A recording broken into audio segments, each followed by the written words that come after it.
ഓം ശാന്തി 9/2/2025 അവ്യക്ത BapDada revise course 18/1/2004.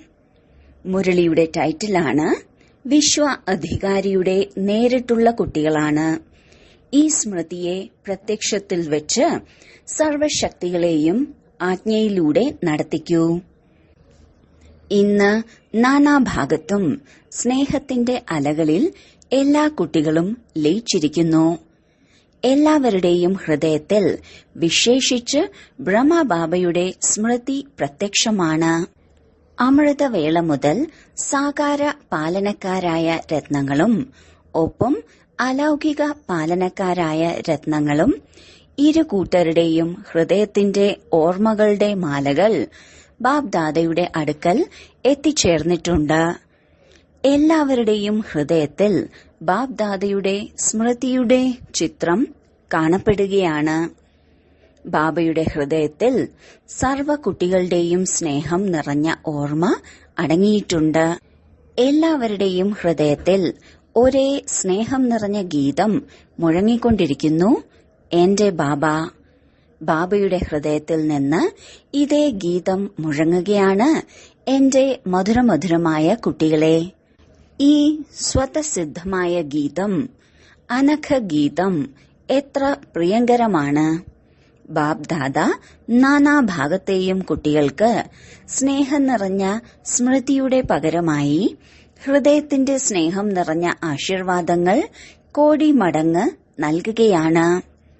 BapDada കണ്ടുകൊണ്ടിരിക്കുകയാണ്. ഇപ്പോഴും ദേശവിദേശത്ത് കുട്ടികൾ സ്നേഹത്തിന്റെ സാഗരത്തിൽ അലിഞ്ഞിരിക്കുകയാണ്. ഈ സ്മൃതി ദിവസം വിശേഷിച്ച് എല്ലാ കുട്ടികളും സമർത്ഥമാകുന്നതിനുള്ള ദിവസമാണ്. ഇന്നത്തെ ദിവസം ബ്രഹ്മബാബയിലൂടെ കുട്ടികളുടെ കിരീടധാരണത്തിന്റെ ദിനമാണ്. ബ്രഹ്മബാബ നിമിത്ത കുട്ടികളെ വിശ്വസേവനത്തിന്റെ ഉത്തരവാദിത്വത്തിന്റെ കിരീടം അണിയിച്ചു. സ്വയം അജ്ഞാതനായി കുട്ടികൾക്ക് സാകാര സ്വരൂപത്തിൽ നിമിത്തമാകുവാനുള്ള സ്മൃതിയുടെ തിലകം നൽകി. സ്വയത്തെ പോലെ അവ്യക്ത മാലാഖ സ്വരൂപത്തിന്റെ പ്രകാശത്തിന്റെ കിരീടം അണിയിച്ചു. സ്വയം ചെയ്യിക്കുന്ന ആളായി ചെയ്യുന്നവരാക്കി കുട്ടികളെ മാറ്റി. അതിനാൽ ഈ ദിവസത്തെ സ്മൃതി ദിവസത്തിൽ നിന്ന് സമർത്ഥി ദിവസം എന്ന് പറയുന്നു. കേവലം സ്മൃതിയല്ല, സ്മൃതിയോടൊപ്പമൊപ്പം സർവ സമർത്ഥതകളും, അതായത് ശക്തികളും കുട്ടികൾക്ക് വരദാനമായി പ്രാപ്തമാണ്. ബാബ്ദാദ എല്ലാ കുട്ടികളെയും സർവ സ്മൃതികളുടെയും സ്വരൂപമായി കാണുകയാണ്. മാസ്റ്റർ സർവശക്തിവാൻ സ്വരൂപത്തിൽ കാണുകയാണ്. ശക്തിമാൻ അല്ല, സർവശക്തിവാൻ. ഈ സർവശക്തികളും ബാബയിലൂടെ ഓരോ കുട്ടികൾക്കും വരദാനമായി ലഭിച്ചിട്ടുള്ളതാണ്. ദിവ്യ ജന്മം എടുത്തപ്പോഴേ ബാബ്ദാദ വരദാനം നൽകി സർവശക്തിവാൻ ഭവ. ഇത് ഓരോ ജന്മദിനത്തിന്റെയും വരദാനമാണ്. ഈ ശക്തികളെ പ്രാപ്തമാക്കി വരദാന രൂപത്തിൽ കാര്യത്തിൽ ഉപയോഗിക്കൂ. ശക്തികൾ ഓരോ കുട്ടികൾക്കും ലഭിച്ചിട്ടുണ്ട്. എന്നാൽ കാര്യത്തിൽ ഉപയോഗിക്കുന്നതിൽ യഥാക്രമം ആയി പോകുന്നു. ഓരോ ശക്തികളുടെയും വരദാനത്തെ സമയാനുസരണം ഓർഡർ ചെയ്യാനാകും. അഥവാ വരദാതാവിന്റെ വരദാനത്തിന്റെ സ്മൃതി സ്വരൂപമായി സമയമനുസരിച്ച് ഏതെങ്കിലും ശക്തിയെ ഓർഡർ ചെയ്യുമെങ്കിൽ ഓരോ ശക്തിയും ഹാജരാവുക തന്നെ വേണം. വരദാനത്തിന്റെ പ്രാപ്തിയുടെ അധികാരത്തിന്റെ സ്മൃതി സ്വരൂപത്തിലാണ് എങ്കിൽ താങ്കൾ ആജ്ഞാപിക്കുകയും ശക്തി സമയത്ത് കാര്യത്തിൽ വരാതിരിക്കുകയും ചെയ്യുക, ഇത് സംഭവിക്കുകയില്ല. പക്ഷേ അധികാരി മാസ്റ്റർ സർവശക്തിവാന്റെ സ്മൃതിയുടെ സീറ്റിൽ സെറ്റാകണം. സീറ്റിൽ സെറ്റാകാതെ ആരും ആജ്ഞ അനുസരിക്കുകയില്ല. കുട്ടികൾ പറയുന്നു, ബാബ ഞങ്ങൾ അങ്ങയെ ഓർമ്മിക്കുന്നു. അപ്പോൾ താങ്കൾ ഹാജരാകുന്നു. പ്രഭു ഹാജരായി മാറുന്നു. പ്രഭുവിന് ഹാജരാകാം എങ്കിൽ ശക്തി എന്തുകൊണ്ട് ഹാജരായിക്കൂടാ? കേവലം വിധിപൂർവം അധികാരത്തിന്റെ അതോറിറ്റിയിലൂടെ ഓർഡർ ചെയ്യൂ. ഈ സർവശക്തികളും സംഗമയുഗത്തിന്റെ വിശേഷ പരമാത്മാ സ്വത്താണ്. ഈ സ്വത്ത് ആർക്ക് വേണ്ടിയാണ്? കുട്ടികൾക്ക് വേണ്ടിയാണ് സ്വത്ത്. അപ്പോൾ അധികാരത്തോടെ സ്മൃതി സ്വരൂപത്തിന്റെ സീറ്റിൽ നിന്ന് ഓർഡർ ചെയ്യൂ. എന്തിനു പ്രയത്നിക്കണം? ഓർഡർ ചെയ്യൂ. വിശ്വ അധികാരിയുടെ നേരിട്ടുള്ള കുട്ടികളാണ്. ഈ സ്മൃതിയുടെ ലഹരി സദാ പ്രത്യക്ഷമായിരിക്കട്ടെ. അവനവനെ പരിശോധിക്കൂ. വിശ്വത്തിന്റെ സർവശക്ത അതോറിറ്റിയുടെ അധികാരി ആത്മാവാണ്. ഈ സ്മൃതി സ്വതവേ തന്നെ ഉണ്ടോ അതോ ഇടയ്ക്കിടെ ഇരിക്കുന്നുണ്ടോ? ഇന്നത്തെ കാലത്ത് അധികാരം നേടാൻ തന്നെ വഴക്കാണ്. താങ്കൾക്കെല്ലാവർക്കും പരമാത്മ അധികാരം, പരമാത്മ അതോറിറ്റി ജന്മനാ തന്നെ പ്രാപ്തമാണ്. അപ്പോൾ തന്റെ അധികാരത്തിന്റെ സമർത്ഥതയിൽ കഴിയൂ. സ്വയവും സമർത്ഥമായിരിക്കൂ. സർവ ആത്മാക്കൾക്കും സമർത്ഥത പകരൂ. സർവ ആത്മാക്കളും ഈ സമയം സമർത്ഥത, അതായത് ശക്തികളുടെ യാചകരാണ്. താങ്കളുടെ ജഡചിത്രങ്ങളുടെ മുന്നിൽ യാചിച്ചുകൊണ്ടിരിക്കുന്നു. അപ്പോൾ ബാബ പറയുന്നു, ഹേ സമർത്ഥ ആത്മാക്കളെ, സർവ ആത്മാക്കൾക്കും ശക്തി നൽകൂ, സമർത്ഥത നൽകൂ. ഇതിനുവേണ്ടി കേവലം ഒരു കാര്യത്തിന്റെ ശ്രദ്ധ ഓരോ കുട്ടികളും വെക്കേണ്ടത് ആവശ്യമാണ്. ബാബ് ദാദ എന്ത് സൂചന നൽകിയോ, ബാബ് ദാദ റിസൾട്ടിൽ കണ്ടു. ഭൂരിഭാഗം കുട്ടികളുടെയും സങ്കല്പവും സമയവും വ്യർത്ഥമായി പോകുന്നു. വൈദ്യുതിയുടെ കണക്ഷൻ അഥവാ അല്പമെങ്കിലും ലൂസ് ആണെങ്കിൽ, ലീക്കായാൽ ലൈറ്റ് ശരിയായി വരികയില്ല എന്ന പോലെ. അപ്പോൾ ഈ വ്യർത്ഥ സങ്കല്പത്തിന്റെ ലീക്കേജ് സമർത്ഥസ്ഥിതിയെ സദാകാലത്തെ സ്മൃതിയുണ്ടാക്കാൻ അനുവദിക്കുകയില്ല. അതിനാൽ വേസ്റ്റിനെ ബെസ്റ്റിലേക്ക് മാറ്റൂ. മിച്ചത്തിന്റെ സ്കീം ഉണ്ടാക്കൂ. ശതമാനമെടുക്കൂ. മുഴുവൻ ദിവസത്തിൽ വേസ്റ്റ് എത്ര ഉണ്ടായി, ബെസ്റ്റ് എത്ര ഉണ്ടായി. അഥവാ 40% വേസ്റ്റ്, 20% വേസ്റ്റ് ആണെന്ന് കരുതൂ. അതിനെ സൂക്ഷിക്കൂ. ഇങ്ങനെ കരുതരുത്, അല്പമേ വേസ്റ്റ് ആയുള്ളൂ, ബാക്കി മുഴുവൻ ദിവസം ശരിയായിരിക്കുന്നു. എന്നാൽ ഈ വ്യർത്ഥത്തിന്റെ ശീലം വളരെ സമയത്തെ ശീലമാകുന്നതിനാൽ അവസാന മണിക്കൂറിൽ വഞ്ചിച്ചേക്കാം, യഥാക്രമമാക്കിയേക്കാം. നമ്പർ 1 ആകാൻ അനുവദിക്കുകയില്ല. ബ്രഹ്മബാബ ആദിയിൽ തന്റെ പരിശോധനയ്ക്ക് വേണ്ടി എന്നും രാത്രി ദർബാർ വിളിച്ചിരുന്നതുപോലെ. ആരുടെ ദർബാർ? കുട്ടികളുടെ അല്ല, തന്റെ തന്നെ കർമ്മേന്ദ്രിയങ്ങളുടെ ദർബാർ കൂടിയിരുന്നു. ആജ്ഞ പുറപ്പെടുവിച്ചു, ഹേ മനസ്സാകുന്ന മുഖ്യമന്ത്രി, നിന്റെ ഈ പെരുമാറ്റം നല്ലതല്ല, ആജ്ഞയിൽ നടക്കൂ. ഹേ സംസ്കാരമേ, ആജ്ഞയിൽ നടക്കൂ. എന്താണ് ഇളക്കത്തിനുള്ള കാരണം? അതിന്റെ നിവാരണം ചെയ്യൂ. ഇങ്ങനെ പതിവായി ഒഫീഷ്യൽ ദർബാർ കൂടി. ഇങ്ങനെ എന്നും തന്റെ സ്വരാജ്യ ദർബാർ വിളിക്കൂ. പല കുട്ടികളും ബാബ് ദാദയോട് മധുരമധുരമായ ആത്മീയ സംഭാഷണം ചെയ്യുന്നു, വ്യക്തിപരമായ സംഭാഷണം ചെയ്യുന്നു. പറയട്ടെ, പറയാറുണ്ട്, എനിക്ക് സ്വന്തം ഭാവി ചിത്രം പറഞ്ഞു തരൂ, ഞാൻ എന്താകും? ആദിരത്നങ്ങൾക്ക് ഓർമ്മയുണ്ടാകും. ജഗദംബ അമ്മയോട് എല്ലാ കുട്ടികളും തന്റെ ചിത്രം ചോദിക്കുമായിരുന്നു. മമ്മ, ഞങ്ങളുടെ ചിത്രം തരുമോ? ഞങ്ങൾ എങ്ങനെയാണ്? അപ്പോൾ ബാബ് ദാദയോടും ആത്മീയ സംഭാഷണം ചെയ്ത് തന്റെ ചിത്രം ചോദിക്കുന്നു. താങ്കൾ എല്ലാവരുടെയും ഹൃദയത്തിലുണ്ടാകും, ഞങ്ങൾക്കും ചിത്രം ലഭിച്ചെങ്കിൽ നല്ലതായിരുന്നു. എന്നാൽ ബാബ് ദാദ പറയുന്നു, ബാബ് ദാദ ഓരോ കുട്ടികൾക്കും ഒരു വിചിത്ര ദർപ്പണം നൽകിയിട്ടുണ്ട്. ആ ദർപ്പണം ഏതാണ്? വർത്തമാന സമയം താങ്കൾ സ്വരാജ്യാധികാരിയല്ലേ? സ്വരാജ്യാധികാരിയാണോ? ആണെങ്കിൽ കൈ ഉയർത്തൂ. സ്വരാജ്യാധികാരിയാണോ? നല്ലത്. ചിലർ ഉയർത്തുന്നില്ല. കുറേശ്ശെയാണോ? ശരി.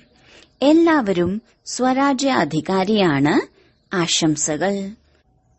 അപ്പോൾ സ്വരാജ്യ അധികാരത്തിന്റെ ചാർട്ട് താങ്കൾക്ക് ഭാവി പദവിയുടെ മുഖം കാണിക്കുന്നതിനുള്ള ദർപ്പണമാണ്.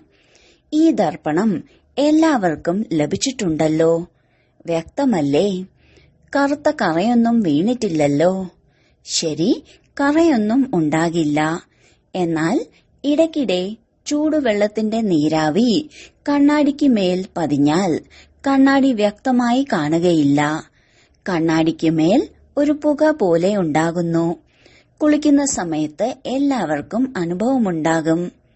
അപ്പോൾ ഇങ്ങനെ അഥവാ ഏതെങ്കിലും ഒരു കർമ്മേന്ദ്രിയമെങ്കിലും ഇപ്പോൾ വരെയും താങ്കളുടെ പൂർണ്ണ നിയന്ത്രണത്തിൽ അല്ല എങ്കിൽ, നിയന്ത്രണത്തിലുണ്ട് പക്ഷെ ഇടയ്ക്കിടെ അല്ലാതെയും വരുന്നു.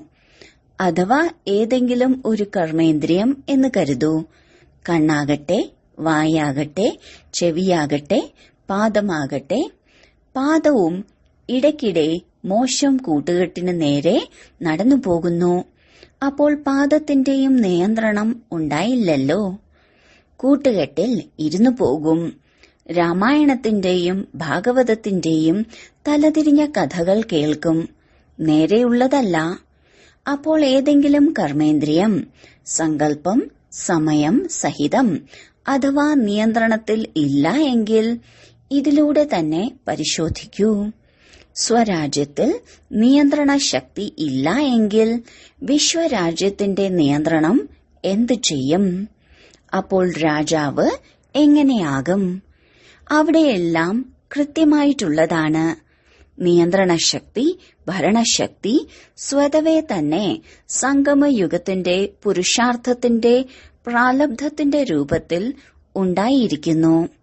അപ്പോൾ സംഗമയുഗം അർത്ഥം വർത്തമാന സമയം അഥവാ നിയന്ത്രണശക്തി, ഭരണശക്തി കുറവാണെങ്കിൽ, പുരുഷാർത്ഥം കുറവെങ്കിൽ പ്രാലബ്ധം എന്താകും? കണക്കെടുക്കുന്നതിൽ സമർത്ഥരല്ലേ? അപ്പോൾ ഈ കണ്ണാടിയിൽ തന്റെ മുഖം നോക്കൂ. രാജാവിന്റെയാണോ വരുന്നത്? രാജകുടുംബത്തിന്റെയാണോ വരുന്നത്? രാജകീയ പ്രജയുടേതാണോ വരുന്നത്?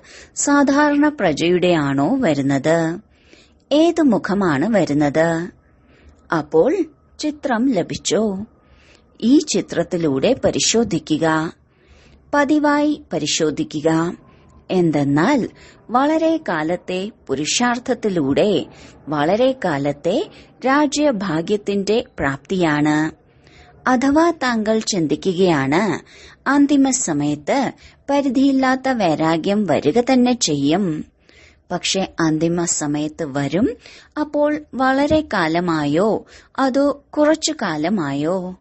വളരെ കാലം എന്ന് പറയുകയില്ലല്ലോ. അപ്പോൾ 21 ജന്മം പൂർണമായി തന്നെ രാജ്യാധികാരിയാവുക. സിംഹാസനത്തിൽ ഇരുന്നില്ലെങ്കിലും പക്ഷേ രാജ്യ അധികാരിയാണ്. ഈ വളരെ കാല പുരുഷാർത്ഥത്തിന് വളരെ കാലത്തെ പ്രാലബ്ധവുമായി ബന്ധമുണ്ട്. അതിനാൽ അലസരാകരുത്. ഇപ്പോൾ വിനാശത്തിന്റെ തീയതി നിശ്ചയിക്കപ്പെട്ടിട്ടില്ല. അറിയുകയേയില്ല. 8 വർഷമാകാം, 10 വർഷമാകാം. അറിയുകയേയില്ല. അപ്പോൾ വരാനുള്ള സമയത്ത് ആയിക്കോളും. അല്ല, അന്തിമകാലത്തെക്കുറിച്ച് ആലോചിക്കുന്നതിന് മുമ്പ് തന്റെ ജന്മത്തിന്റെ അന്തിമകാലം ആലോചിക്കുക. താങ്കളുടെ പക്കൽ തീയതി നിശ്ചയിക്കപ്പെട്ടതാണോ? ആരുടെയെങ്കിലും അടുക്കലുണ്ടോ ഈ തീയതിയിൽ എന്റെ മൃത്യു ഉണ്ടാകും എന്ന്? ഇല്ലല്ലോ. അന്തിമം സംഭവിക്കുക തന്നെ വേണം. സമയത്ത് ഉണ്ടാവുകയും ചെയ്യും. പക്ഷെ ആദ്യം അവനവന്റെ അന്തിമകാലം ചിന്തിക്കൂ. ജഗദംബയുടെ സ്ലോഗൻ ഓർമ്മിക്കൂ. എന്തായിരുന്നു സ്ലോഗൻ? ഓരോ നിമിഷവും തന്റെ അന്തിമ നിമിഷമെന്ന് മനസ്സിലാക്കൂ. അപ്രതീക്ഷിതമായി സംഭവിക്കണം. തീയതി പറഞ്ഞിട്ട് വരികയില്ല. വിശ്വത്തിന്റെയും താങ്കളുടെ അന്തിമ നിമിഷത്തിന്റെയും എല്ലാം അപ്രതീക്ഷിതമായ കളിയാണ്. അതിനാൽ ദർബാർ വിളിക്കൂ. ഹേ രാജാവേ, സ്വരാജ്യ അധികാരി രാജാവേ, തന്റെ ദർബാർ കൂടൂ, ആജ്ഞയിൽ നടത്തിക്കൂ. എന്തെന്നാൽ ഭാവിയുടെ മഹിമയാണ്. നിയമവും ക്രമവും ഉണ്ടാകും, സ്വതവേ തന്നെ ഉണ്ടാകും. സ്നേഹത്തിന്റെയും നിയമത്തിന്റെയും രണ്ടിന്റെയും സന്തുലനം ഉണ്ടാകും, സ്വാഭാവികമാകും. രാജാവ് ഒരു നിയമവും പാസാക്കുകയില്ല. ഇത് നിയമമാണ്. ഇന്നത്തെ കാലത്ത് നിയമമുണ്ടാക്കുന്നത് പോലെ ഇന്നത്തെ കാലത്ത് പോലീസുകാരും നിയമം കയ്യിലെടുക്കുന്നു. എന്നാൽ അവിടെ സ്വാഭാവികമായി സ്നേഹത്തിന്റെയും നിയമത്തിന്റെയും സന്തുലനം ഉണ്ടാകും. ഇപ്പോൾ സർവശക്ത അധികാരിയുടെ സീറ്റിൽ സെറ്റായിരിക്കൂ. അപ്പോൾ ഈ കർമ്മേന്ദ്രിയങ്ങൾ, ശക്തികൾ, ഗുണങ്ങൾ എല്ലാം താങ്കളുടെ മുന്നിൽ ശരി തയ്യാർ, ശരി തയ്യാർ എന്ന് പറയും. വഞ്ചിക്കപ്പെടുകയില്ല. ശരി തയ്യാർ. ഇനി എന്ത് ചെയ്യും? അടുത്ത സ്മൃതി ദിവസത്തിൽ എന്ത് പരിപാടി ആഘോഷിക്കും? ഈ ഓരോ സോണിന്റെയും പരിപാടി ആഘോഷിക്കുന്നില്ലേ? സമാൻ സമാരോഹവും വളരെ ആഘോഷിച്ചിട്ടുണ്ട്. ഇനി സദാ ഓരോ സങ്കല്പത്തിന്റെയും സമയത്തിന്റെയും സഫലതയുടെ ഉത്സവം ആഘോഷിക്കൂ. ഈ പരിപാടി ആഘോഷിക്കൂ. വേസ്റ്റ് അവസാനിച്ചു. എന്തെന്നാൽ താങ്കൾ സഫലതാമൂർത്തി ആകുന്നതിലൂടെ ആത്മാക്കൾക്ക് തൃപ്തിയുടെ സഫലത പ്രാപ്തമാകും. നിരാശയിൽ നിന്ന് നാനാഭാഗത്തും ശുഭ ആശകളുടെ ദീപം തെളിയും. ഏതൊരു സഫലത ഉണ്ടാകുമ്പോഴും ദീപം തെളിയിക്കാറുണ്ടല്ലോ. ഇനി വിശ്വത്തിന് ആശകളുടെ ദീപം തെളിയിക്കൂ. ഓരോ ആത്മാവിനും ഉള്ളിൽ എന്തെങ്കിലും നിരാശയുണ്ട്. നിരാശകളുടെ കാരണം പരവശതയാണ്, ആധിയിലാണ്. ഹേ അവിനാശി ദീപങ്ങളെ, ഇനി ആശകളുടെ ദീപങ്ങളുടെ ദീപാവലി ആഘോഷിക്കൂ. ആദ്യം സ്വയം, പിന്നെ സർവരും. കേട്ടോ? ബാക്കി ബാബ്ദാദ കുട്ടികളുടെ സ്നേഹം കണ്ട് സന്തുഷ്ടനാണ്.